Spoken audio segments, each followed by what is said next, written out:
And so it's now, thank God, I think the VA had come out with a study probably a few years ago, and then more and more people are kind of diving into it, which has been great because moral injury kind of shows up very similar to like complex PTSD. And so oftentimes when we're going to therapists and we're talking about all these things and we're opening those wounds and opening up Pandora's box, if you will, what happens is we're actually not getting the thing that we need the most.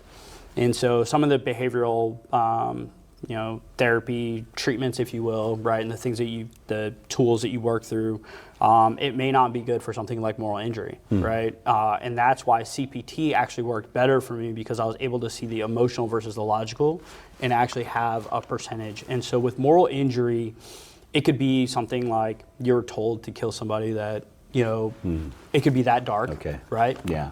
Where you had to shoot a child because they were trying to shoot you, yeah, right?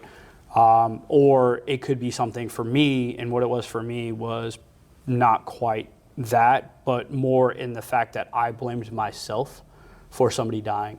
I basically went against my own morals and principles of making the right decision, and that's not necessarily something that is probably fair for me to do.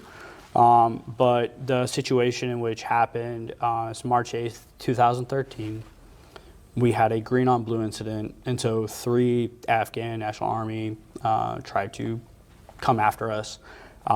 They shot at us, and I was running because the SOG had come. He said, hey, there's casualties. All right, cool. I have no idea what's going on. Long story short, there was a moment in time in that whole entire incident that I chose to move left instead of go right. And it got me to my female medic who was coming out of the latrines, pushed her, and then went and grabbed my rifle because I was only carrying my M9. And that split-second decision, on our way back, we heard gunshots. The gunshots that were happening ultimately killed a civilian contractor.